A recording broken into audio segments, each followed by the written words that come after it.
The observation deck of the Galactic Academy's training vessel fell into absolute silence. Amelia Chen stood at the center of the recreation area. Her eyes locked with the massive Phylixian before her, a 7-foot-tall being covered in golden fur, with retractable claws and predatory eyes that could paralyze prey from across a clearing. Commander Vexither had just issued what every species in the known galaxy recognized as a threat display, a deep, rumbling growl that originated from somewhere in his chest cavity, a sound that triggered instinctive fear responses in nearly every sentient being. The other cadets, 3 Zorathians, 2 Keplerians, and 1 Matherian, had immediately frozen in place, their various biological fear responses activating simultaneously. But Amelia did something that made the very air seem to crystallize with shock. She growled back, not a whimper, not a gasp of fear, a genuine, guttural growl that started low in her throat and built into something that almost matched the Phylixian's intensity. Then, as Vexither's ear tufts flattened against his skull in genuine surprise, Amelia threw her head back and laughed. The sound was bright, fearless, and utterly bewildering to everyone present. Did the human just challenge Commander Vexither? Whispered Zixamo, one of the Zorathian cadets, their translator barely functioning through their panic. Edward Morrison, Amelia's fellow human cadet, and arguably her only friend aboard the vessel, recognized what the others didn't: the twinkle in Vexither's eyes, the subtle relaxation of his haunches, the way his tail had begun to swish rather than lash. This wasn't aggression, this was play. Humans understood play fighting in ways most species had lost millennia ago, if they'd ever possessed it at all. The Phylixians, apex predators from a death world remarkably similar to Earth, were one of the few species that retained this behavior into adulthood. But the other cadets didn't see play, they saw death dancing in the recreation room.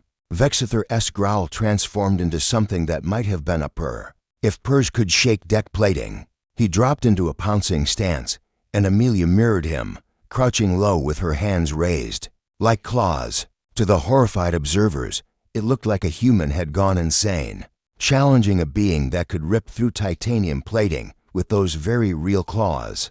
The Phylixian lunged forward in a movement too fast for most eyes to track. Amelia dodged, left, laughing again, and actually swatted at his shoulder as he passed. The sound of her hand meeting his muscled frame echoed like a gunshot, and several cadets whimpered. Edward couldn't help but grin. He'd grown up with 3 large dogs and 2 cats. He knew this dance. She's going to get herself killed, hissed Keplara, one of the Keplerians, her chromatophores flashing distress colors. Someone must stop this, but no one moved. Stopping a Phylixian mid-hunt was suicide, even if the hunt was supposed to be playful. The other cadets could only watch in horror as their human classmate engaged in what appeared to be mortal combat with their instructor. Vexither spun with impossible grace, his massive paw sweeping toward Amelia's midsection, claws carefully retracted, Edward noted, though the others wouldn't notice such details through their fear. Amelia jumped back, stumbled slightly, and the commander used the opportunity to gently bat her shoulder, sending her rolling across the padded floor. This was it, the observers thought. The human was down. The Phylixian would deliver the killing blow. Instead, Amelia popped back to her feet, her hair wild, her face flushed with exertion and joy, and she charged at Vexither with her arms outstretched. The commander caught her in what could only be described as a hug, if hugs involved a predator's embrace, and looked terrifyingly like the setup for a spine-snapping move. They grappled for a moment, Vexither's strength so vastly superior that Amelia had no chance of actually competing. But she was trying, laughing the entire time, making exaggerated growling noises that sounded absurd coming from a human throat. Finally, Vexither released her and stepped back, his tail swishing in clear satisfaction.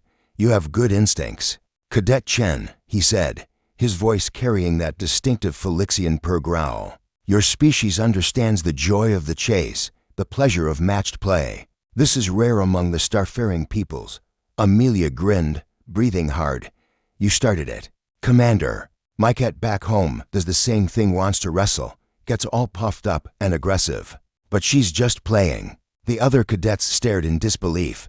Had she just compared Commander Vexither decorated warrior and veteran of the Krevloth campaigns. To her pet, Vexither's laugh was like rolling thunder. I like this human. Edward, you are also from Earth. Yes, do you also play hunt? Edward stood up from where he'd been watching the entire spectacle with amusement. When I was younger, sir, my younger brother and I used to wrestle all the time. Drove our mother crazy. Fascinating, Vexither mused, settling into a sitting position that still kept his head level with Amelia's. Most species fear the predators. Growl, freeze when challenged, submit when threatened. But humans growl back, even when outmatched, especially when outmatched. Ziximal finally found their voice. But Commander, were you not threatening Cadet Chan? Was that not a dominance display? Vexither's eartufts perked up in what Edward had learned was Felixian amusement. It was an invitation, Cadet, an invitation to play, to test boundaries, to engage in the controlled violence that keeps a warrior's skills sharp and their spirit light. Amelia understood this instinctively. The rest of you saw only danger. He stood, towering over them all. This is why humans are valuable in the galactic fleet. They come from a world where predator and prey both survived, where play and danger intertwined, where laughter and growls could exist in the same moment. They do not freeze, they adapt, engage, and yes, sometimes they growl back at the universe itself. Amelia wiped sweat from her forehead, still grinning. Besides, Commander, you weren't being scary. You were being playful. There's a difference. And how? Asked Keplara, genuinely curious now that the perceived threat had passed. Could you tell the difference? Amelia and Edward exchanged glances, and Edward answered. His eyes, a real threat has different eyes, empty or burning. Vexither's eyes were happy, mischievous even. Vexither Esper rumbled through the deck. The humans see what others miss. Remember this, cadets, in battle. The ability to read intention beyond instinct, to understand the difference between posturing and genuine threat, between play and predation. This can mean survival. He placed a massive paw on Amelia's shoulder, gentle despite its lethal potential. Well fought, little human. Tomorrow, we hunt in simulation together. I want to see if you growl at the Krevloth projections too. Amelia's grin turned fierce. Just watch me, Commander. As the cadets dispersed, still processing what they'd witnessed, Edward fell into step beside Amelia. You know you gave half of them heart palpitations, right? She laughed, that same fearless sound that had filled the observation deck. The universe is too big and too strange to spend it being scared of everything that growls. Sometimes you just have to growl back and see what happens. And that, Edward thought, was perhaps the most human philosophy he'd ever heard.